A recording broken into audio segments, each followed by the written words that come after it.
Hello. चतुश्रेणी की तैयारी करने वाले सभी प्यारे साथियों को मेरा दिल से नमस्कार। साथियों, आप भी चतुश्रेणी की तैयारी कर रहे हैं तो साथियों ये क्लास आपके लिए रामबाण साबित होने वाली है, क्योंकि साथियों इस क्लास में मैं आपके लिए वही क्वेश्चन लेकर आया हूं जो कि आरपीएससी द्वारा बार बार एग्जाम में पूछे जाते हैं। चलिए साथियों, एंड तक जरूर बने रहना और लास्ट में आपको बताना है कि आपके इस क्लास में से 30 में से कितने प्रश्न सही निकले। बिल्कुल साथियों, पहले ही प्रश्न की हम शुरुआत करते हैं। पहला प्रश्न आपसे पूछा है कि निम्न में से किस जिले को लकड़ी की पहाड़ी और इसके साथ साथ में साथियों क्या घाटियों का शहर, लकड़ी की पहाड़ी या फिर घाटियों की भूमि के रूप में जाना जाता है। साथियों बिल्कुल महत्वपूर्ण प्रश्न लगा लो, इंपॉर्टेंट सारे ही प्रश्न होने वाले हैं। आपसे 4th ग्रेड में हूबहू यही प्रश्न पूछे जाएंगे। रीट मेंस में पूछा गया प्रश्न है। इसका आंसर साथियों आपका क्या हो जाएगा? बिल्कुल साथियों, इसका आंसर क्या हो जाएगा? क्या बारा होगा या झालावाड़ होगा या डूंगरपुर होगा या फिर बांसवाड़ा होगा? साथियों नोट कर लीजिए साथियों, इसका आंसर क्या हो जाएगा आपका? 12 इसका आपका करेक्ट आंसर हो जाएगा। ठीक है ना साथियों, आपको ये सारे क्वेश्चन ध्यान में रखने हैं क्योंकि एग्जाम में पूछे जाएंगे। ठीक है ना, चलिए फिर से दूसरे क्वेश्चन की हम शुरुआत करते हैं। निम्न में से किस स्थान को राजस्थान का बरखोयांश कहा जाता है? साथियों ये भी क्वेश्चन आपके लिए महत्वपूर्ण है, इंपॉर्टेंट लगा लीजिए। ठीक है ना साथियों, चलिए इसका आंसर आपका क्या हो जाएगा साथियों? क्या आपका माउंट आबू होगा, चूरू होगा, फतेहपुर होगा या फिर उदयपुर होगा? बिल्कुल साथियों, इसका आंसर जो है आपका माउंट आबू हो जाएगा। और माउंट आबू को अन्य किस नाम से आप जानते हो? तो माउंट आबू को हम राजस्थान का शिमला कहते हैं। क्या कहते हैं साथियों? राजस्थान का शिमला कहते हैं। किसको? माउंट आबू को। याद रखना है साथियों। चलिए हम अगले प्रश्न की शुरुआत करते हैं। अगला प्रश्न आपसे पूछा है साथियों, पाकिस्तान के साथ में जो बॉर्डर लगाते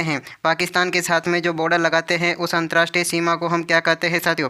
क्या उस अंतर्राष्ट्रीय सीमा को हम जो डूरंड लाइन कहते हैं या मैकमोहन लाइन कहते हैं, रेडक्लिफ लाइन कहते हैं या फिर नन ऑफ दीज? इनमें से कोई नहीं। आप देख लो साथियों, राजस्थान पुलिस में पूछा गया प्रश्न है, इंपॉर्टेंट क्वेश्चन लगा लीजिए इसको। इसी प्रकार के क्वेश्चन आपके 4th ग्रेड में पूछे जाएंगे। तो इसका आंसर हो जाएगा आपका रेड क्लिफ रेखा को हम ये राजस्थान और पाकिस्तान की बॉर्डर के नाम से जानते हैं। बिल्कुल साथियों, अगला क्वेश्चन आपसे पूछा है। इस क्वेश्चन को तो साथियों जहन में बिठा लीजिए। एग्जाम में देखो कितने में पूछा गया है। राजस्थान पुलिस, ग्राम सेवक, आरएस, महिला पर्यवेक्षक, सीईटी, वनपाल, क्या क्या बताऊं, इसके अलावा इतने ही एग्जामों में और पूछ लिया गया है।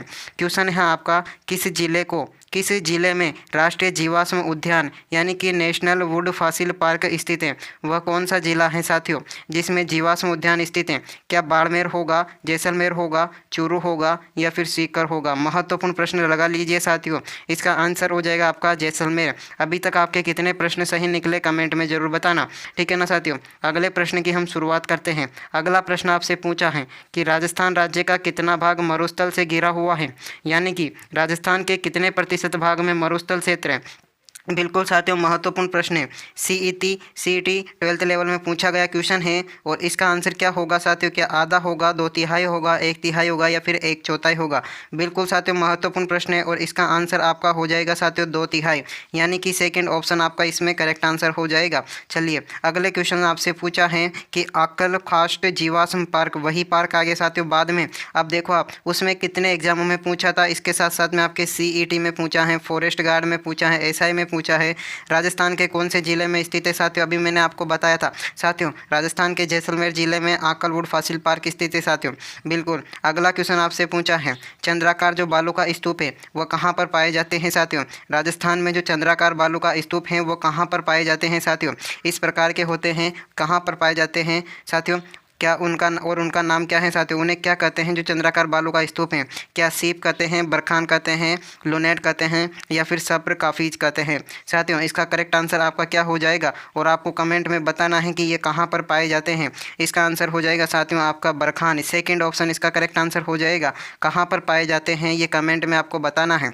अगला क्वेश्चन आपसे पूछा है कि बेड़च, मोरेल, कोठारी और खारी कौन सी ऐसी नदी है जिसकी क्या है, ये सभी सहायक नदियां हैं? क्या इसकी ये सहायक नदियां हैं? क्या घग्गर होगी, बनास होगी, लूणी होगी या फिर व्यास होगी? साथियों बहुत ही महत्वपूर्ण प्रश्न मैं आपके लिए लेकर आया हूं साथियों। इसका करेक्ट आंसर आपका क्या हो जाएगा साथियों? बनास एक ऐसी नदी है जिनकी ये सभी क्या है, सहायक नदियाँ हैं साथियों। बिल्कुल आपको लास्ट तक क्लास को देखना है, महत्वपूर्ण है। चलिए अगला क्वेश्चन आपसे पूछा है कि राजस्थान की किस नदी को स्थानीय भाषा में वन की आशा कहते हैं? हैं। यह भी महत्वपूर्ण प्रश्न है साथियों, देख लो, रीट में पूछा है, लाइब्रेरियन में पूछा है और कांस्टेबल में पूछा है। जिसका करेक्ट आंसर क्या होगा साथियों? क्या माही, बनास, सोम, मेंथा, क्या होगा साथियों? इसका करेक्ट आंसर आपका हो जाएगा साथियों, इसका आंसर हो जाएगा बनास। बिल्कुल। अब चलिए अगले क्वेश्चन की हम बात करते हैं। अगला क्वेश्चन आपसे पूछा है, अनासागर झील का निर्माण किसके द्वारा करवाया गया था साथियों? अनासागर झील का निर्माण किसके द्वारा कराया गया था और कहाँ पर करवाया गया था, ये आपको ध्यान में रखना है साथियों। बिल्कुल। क्या अनासागर झील का निर्माण अनाजी के द्वारा या फिर पृथ्वीराज चौहान के द्वारा या शाहजहां के द्वारा या फिर जहांगीर के द्वारा? बिल्कुल आपको ध्यान में रखना है कि अनासागर झील का निर्माण जो है वह अनाजी चौहान के द्वारा, किसके द्वारा साथियों? अनाजी चौहान के द्वारा अनासागर झील का निर्माण कराया गया था साथियों। और ये झील कहाँ पर बनी हुई है साथियों? ये झील आपके अजमेर में बनी हुई है। कहाँ पर बनी हुई है? अजमेर में बनी हुई है। नाम ध्यान रखना है, पुष्पा समझ के फ्लावर समझिए क्या। चलिए अगला क्वेश्चन आपसे पूछा है, भाखड़ा नांगल परियोजना राजस्थान में कितने हिस्सेदारी हैं? जो भाखड़ा नांगल परियोजना है उसकी राजस्थान की कितनी हिस्सेदारी है? रीट में पूछा है, फॉरेस्ट गार्ड में पूछा है। बिल्कुल। क्या 13.5% है या 15.2% है, 16.3% है या फिर 17.8% है? महत्वपूर्ण प्रश्न लगा लीजिए साथियों इसको, ठीक है ना। तो इसका आंसर क्या हो जाएगा साथियों? सेकंड ऑप्शन यानी कि 15.2% आपका करेक्ट आंसर हो जाएगा। चलिए इसी स्पीड से आपकी क्लास चलेगी क्योंकि क्वेश्चन है ज़्यादा। चलिए अगला क्वेश्चन आपसे पूछा है, राजस्थान में मावठ द्वारा होने वाली वर्षा में किस फसल को ज़्यादा लाभ होता है साथियों? क्या गेहूं को होता है, मक्का को होता है, चावल को होता है या फिर कपास को होता है? राजस्थान पुलिस कांस्टेबल में पूछा गया क्वेश्चन है, इसका राइट आंसर हो जाएगा आपका गेहूँ को ज़्यादा फायदा होता है। बिल्कुल साथियों, कमेंट में बताना है कि जो गेहूँ है वो कौन सी, जो फसल के 3 प्रकार है ना, रबी, खरीफ और जायद, उनमें से कौन सी फसल है? बिल्कुल साथियों। अगला क्वेश्चन आपसे पूछा है कि लू क्या है? लू क्या है? सीईटी में पूछा है, ये जैन डिग्री में होता है उसमें पूछा है। लू क्या है साथियों? क्या वनस्पति है, खनिज है, गर्मियों की स्थानीय गर्म हवा है या फिर उद्योग है? इसका आंसर क्या हो जाएगा साथियों? इसके अनुसार इसका आंसर हो जाएगा गर्मियों की स्थानीय गर्म हवा। इसको ऐसे भी बोल सकते हो साथियों, जो राजस्थान में गर्मियों में चलने वाली जो गर्म धूल भरी आंधियाँ है उसको हम क्या कहते हैं साथियों? लू कहते हैं। बिल्कुल। अगला क्वेश्चन आपसे पूछा है कि राजस्थान के कौन से प्रदेश को जो एंटीसोल जो मृदा है वह पाई जाती है? राजस्थान के कौन से प्रदेश में एंटीसोल मृदा पाई जाती है? क्या पूर्वी, पश्चिमी, दक्षिणी या फिर दक्षिणी पूर्व? सीईटी लेवल 10 में पूछा गया क्वेश्चन है, इंपॉर्टेंट लगा लीजिए, 4th ग्रेड में ऐसे कैसे छपने वाला है। पश्चिमी इसका आपका करेक्ट आंसर हो जाएगा। चलिए अगला क्वेश्चन आपसे पूछा है कि राजस्थान के निम्न में से किस जिले में काजरी का मुख्यालय स्थित है साथियों? काजरी का मुख्यालय कौन से जिले में स्थित है? जोधपुर, नागौर, बीकानेर, श्रीगंगानगर, कौन सा आपका करेक्ट आंसर हो जाएगा साथियों? आप देखो कि फॉरेस्ट गार्ड में पूछा है, लेब असिस्टेंट में पूछा है, राजस्थान हाई कोर्ट में पूछा है, कांस्टेबल एग्जाम में पूछा है। ये क्लास साथियों हाई कोर्ट के लिए भी महत्वपूर्ण है। इसका आंसर क्या हो जाएगा साथियों? ए ऑप्शन यानी कि जोधपुर इसका करेक्ट आंसर हो जाएगा साथियों। और काजरी के अगर आपको से कोई फुल फॉर्म पूछे तो आप बताना, सेंट्रल एरिड जोन इंस्टीट्यूट इसका करेक्ट आंसर हो जाएगा साथियों। बिल्कुल। अगला क्वेश्चन है आपका, राजस्थान के कौन से जिले में जनसंख्या का सबसे कम घनत्व पाया जाता है? राजस्थान के कौन से जिले में जनसंख्या का सबसे कम घनत्व है? इसको भी इंपॉर्टेंट लगा लीजिए, वनपाल में पूछा है, 2nd ग्रेड में पूछा है। इसका आंसर क्या होगा साथियों? क्या बीकानेर, जोधपुर, बाड़मेर, जैसलमेर? बिल्कुल साथियों, इसका आंसर हो जाएगा आपका जैसलमेर, यानी कि चौथा ऑप्शन आपका करेक्ट आंसर हो जाएगा। चलिए अगला क्वेश्चन आपसे पूछा है, अगला क्वेश्चन पूछा है 2011 की जनगणना के अनुसार किस जिले में सर्वाधिक ग्रामीण लिंगानुपात है? वह कौन सा जिला है जिसमें सर्वाधिक ग्रामीण लिंगानुपात है? क्या झुंझुनू होगा, पाली होगा या फिर जालोर होगा या राजसमंद होगा? 2nd ग्रेड असिस्टेंट प्रोफेसर में पूछा गया क्वेश्चन है, इसका आंसर हो जाएगा साथियों आपका पाली। इसका आंसर क्या हो जाएगा साथियों? पाली इसका आपका करेक्ट आंसर हो जाएगा, ठीक है ना। अगला क्वेश्चन आपसे पूछा है, अगला क्वेश्चन आपसे पूछा है कि राजस्थान में 0 से 6 वर्ष के जो बच्चे हैं उनका लिंगानुपात, उनका न्यूनतम लिंगानुपात किस जिले में है साथियों? बेसिक कंप्यूटर अनुदेशक में पूछा है, वनरक्षक में पूछा है, पीटीआई से 3rd ग्रेड में पूछा है। बिल्कुल साथियों, इसका करेक्ट आंसर आपका क्या हो जाएगा? क्या जयपुर, कोटा, झुंझुनू, सीकर, इनमें कौन सा करेक्ट आंसर होगा? तो झुंझुनू यानी कि तीसरा ऑप्शन आपका इसमें करेक्ट आंसर हो जाएगा। चलिए अगला क्वेश्चन आपसे पूछा है, उत्तर पश्चिमी रेलवे मंडल का मुख्यालय कहाँ पर स्थित है साथियों? उत्तर पश्चिमी रेलवे मंडल का मुख्यालय कहाँ पर स्थित है? क्या जयपुर में स्थित है, अजमेर में स्थित है, कोटा में स्थित है, जोधपुर में स्थित है? फॉरेस्ट गार्ड और रीट में पूछा गया क्वेश्चन है साथियों। बिल्कुल, आज जयपुर इसका करेक्ट आंसर हो जाएगा, पहला ऑप्शन ही। आपको एंड में बताना है कितने प्रश्न आपके सही निकले।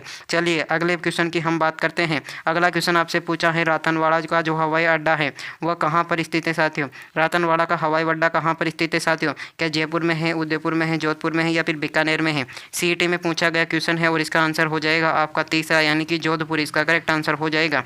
चलिए यहाँ पर आपके जो राजस्थान के भूगोल के प्रश्न थे वो ख़त्म हुए, क्योंकि चतुश्रेणी में 20 क्वेश्चन भूगोल के पूछे जाने थे, यहाँ पर आपके ख़त्म हो चुके हैं। चलिए हम बात करते हैं राजस्थान के इतिहास के प्रश्नों की। 10 क्वेश्चन आपके राजस्थान के इतिहास से पूछे जाने हैं। चलिए पहले क्वेश्चन की हम बात करते हैं। राजस्थान में 1857 की क्रांति के समय उदयपुर का शासक कौन था साथियों? उदयपुर का शासक कौन था साथियों? क्या स्वरूप सिंह था, जसवंत सिंह था, उदय सिंह था या फिर रतन सिंह था? इसका करेक्ट आंसर साथियों आपका क्या हो जाएगा? इसका करेक्ट आंसर आपका स्वरूप सिंह हो जाएगा। 1857 की क्रांति के समय उदयपुर का शासक या फिर मेवाड़ का शासक आप इसे बोल सकते हो। मेवाड़ का शासक कौन था साथियों? मेवाड़ का शासक था आपका स्वरूप सिंह। आप देखो कितने एग्जामों में ये क्वेश्चन पूछा है साथियों, तो ये पूछा है आपका सेकंड ग्रेड और रीट में क्वेश्चन पूछा है। चलिए अगले क्वेश्चन की हम बात करते हैं। अगला क्वेश्चन आपसे पूछा है साथियों, क्या पूछा है अगला क्वेश्चन कि 1857 के विद्रोह के समय भीमजी चारण को किस राव सामंत ने शरण दी थी साथियों? तो भीमजी चारण को कौन से राव सामंत ने शरण दी थी साथियों? कोठारिया के जोध सिंह ने। क्या कोठारिया के जोध सिंह ने शरण दी थी साथियों? और ये इंपॉर्टेंट क्वेश्चन लगा लीजिए से कि ये 4th ग्रेड में ऐसे कैसे ही छपने वाला प्रश्न है साथियों, क्योंकि सीईटी में पूछा है। चलिए अगला क्वेश्चन आपसे पूछा है साथियों कि राजस्थान का जलियांवाला बाग हत्याकांड किसे कहते हैं? तो मानगढ़ का जो हत्याकांड हुआ था उसको राजस्थान का जलियांवाला बाग हत्याकांड कहते हैं। और ये कौन से जिले में स्थित है साथियों? क्या उदयपुर में है, बांसवाड़ा में, बीकानेर में है या फिर जोधपुर में है? इसका करेक्ट आंसर साथियों आपका क्या हो जाएगा साथियों? इसका करेक्ट आंसर आपका हो जाएगा साथियों बांसवाड़ा में जो है वो मानगढ़ धाम स्थित है। ठीक है ना। चलिए अगले क्वेश्चन की हम बात करें। अगला क्वेश्चन इससे भी महत्वपूर्ण है साथियों कि राजस्थान के एकी आंदोलन का सूत्रपात किसने किया था? बार बार एग्जाम में पूछा जा रहा है, शर्म नहीं आती साले को, कि राजस्थान का एकी जो आंदोलन हुआ था उसका सूत्रपात किसने किया था साथियों? क्या विजय सिंह पतंग हो जाएगा, मोतीलाल हो जाएगा, गोविंद गिरी हो जाएगा, गोपाल सिंह खरवा हो जाएगा? इसका करेक्ट आंसर क्या हो जाएगा साथियों? इसका करेक्ट आंसर आपका मोतीलाल तेजावत। मोतीलाल तेजावत इसका क्या हो जाएगा साथियों? मोतीलाल तेजावत इसका करेक्ट आंसर हो जाएगा। ठीक है ना। और बात करें ये कौन से एग्जामों में पूछा गया है? पशुधन सहायक हो जाएगा, राजस्थान पुलिस कांस्टेबल हो जाएगा, वन रक्षक हो जाएगा, जेल प्रहरी हो जाएगा। मैंने आपको साथियों पहले भी बताया है कि मैंने जो पिछली क्लासें ली थी उसमें जेल प्रहरी में 100 में से 30 क्वेश्चन मिलाने का मेरे पास रिकॉर्ड रखा हुआ है अभी। ठीक है ना। अगला क्वेश्चन है 25 मार्च 1948 को जो गठित राजस्थान संयुक्त संघ है, जो संयुक्त राजस्थान संघ है उसके पीएम कौन थे साथियों? उसके प्रधानमंत्री कौन थे राजस्थान के? एकीकरण का क्वेश्चन है। क्या माणिक्यलाल वर्मा है, जयनारायण व्यास हैं, हीरालाल शास्त्री हैं या फिर गोकुललाल आसावा है? इसका आंसर क्या हो जाएगा साथियों? इसका आंसर आपका हो जाएगा गोकुललाल आसावा। बिल्कुल साथियों, चौथा ऑप्शन आपका करेक्ट हो जाएगा। राजस्थान पुलिस कांस्टेबल और जो संग्रहालय अध्यक्ष है उसमें पूछा गया क्वेश्चन है। अगले क्वेश्चन की मैं बात करूँ, एक ही सांस में साथियों आपके 30 क्वेश्चन करवा दूंगा मैं। अगला क्वेश्चन है आपका, भारत के स्वतंत्रता के बाद राजस्थान जो गठन हुआ था वो कितने चरणों में हुआ था? स्वतंत्रता के बाद में राजस्थान का गठन कितने चरणों में हुआ था साथियों? क्या 5 में हुआ था, 7 में हुआ था, 9 में हुआ था, 11 में हुआ था? आधे मैंने मिटा दिए हैं। सीईटी, वनपाल, वन रक्षक, राजस्थान पुलिस, इसके अलावा रीट हो जाएगा, पशु परिचर हो जाएगा। इतने एग्जामों में पूछा है, इसका आंसर हो जाएगा आपका सेकेंड, यानी कि 7 चरणों में हुआ है। अगला क्वेश्चन आपसे पूछा है, ऊपरमाल जो पंच बोर्ड है इसका गठन किसके द्वारा किया गया था साथियों? इसका आंसर आपका क्या हो जाएगा? क्या विजय सिंह पथिक होगा, ब्रह्मदेव होगा, राम मिलन लोहिया होगा, राव कृष्ण सिंह होगा? इसका आंसर क्या हो जाएगा साथियों आपका? इसका आंसर हो जाएगा साथियों आपका विजय सिंह पथिक, यानी कि पहला ही ऑप्शन आपका करेक्ट आंसर हो जाएगा। चलिए अगले क्वेश्चन की हम बात करें। अगला क्वेश्चन आपसे पूछा है साथियों कि राजस्थान के किसान आंदोलन के जनक के रूप में किसे जाना जाता है? राजस्थान के किसान आंदोलन के जनक के रूप में किसे जाना जाता है साथियों? क्या कोमल कोठारी को या फिर झाबरमल शर्मा को, विजय सिंह पथिक को या फिर गोकुल भाई भट्ट को? इसका आंसर क्या हो जाएगा साथियों? विजय सिंह पथिक इसका करेक्ट आंसर हो जाएगा। और यह कहाँ पर इनका जन्म हुआ था साथियों? यूपी में इनका जन्म हुआ था। वनपाल में पूछा गया प्रश्न है साथियों। चलिए अगले क्वेश्चन की हम बात करें साथियों। अगला क्वेश्चन है आपका, 1938 में करौली प्रजामंडल की स्थापना किसने की थी साथियों? 1938 में करौली प्रजामंडल की स्थापना किसने की थी? क्या ठाकुर पूरण सिंह ने की थी, हुकुमचंद ने की थी, त्रिलोकचंद माथुर ने की थी या फिर नारायण सिंह ने की थी? जल्दी से इसका कमेंट में आंसर दो साथियों। क्या हो जाएगा इसका आंसर? त्रिलोकचंद माथुर, यानी कि जो आपका तीसरा ऑप्शन है वो बिल्कुल राइट आंसर हो जाएगा साथियों। जो करौली प्रजामंडल है इसकी स्थापना की थी त्रिलोकचंद माथुर ने। और थर्ड ग्रेड में जेल प्रहरी में, राजस्थान पुलिस कांस्टेबल में पूछा गया प्रश्न है। अगले क्वेश्चन की हम बात करें, 1938 में जयपुर प्रजामंडल के अध्यक्ष कौन थे? तो जयपुर प्रजामंडल के अध्यक्ष कौन हो जाएंगे साथियों? आपके जमनालाल बजाज। तीसरा ऑप्शन आपका इसमें करेक्ट आंसर हो जाएगा। सीईटी और राजस्थान पुलिस में पूछा गया क्वेश्चन है साथियों। कमेंट में बताना आपको क्लास कैसी लगी और आपके 30 में से कितने प्रश्न सही निकले। और जो है वीडियो को लाइक करना अगर पसंद आई हो। हमारे चैनल को आगे बढ़ाने में आपका एक लाइक और एक सब्सक्राइब बहुत मदद करेगा। तब तक के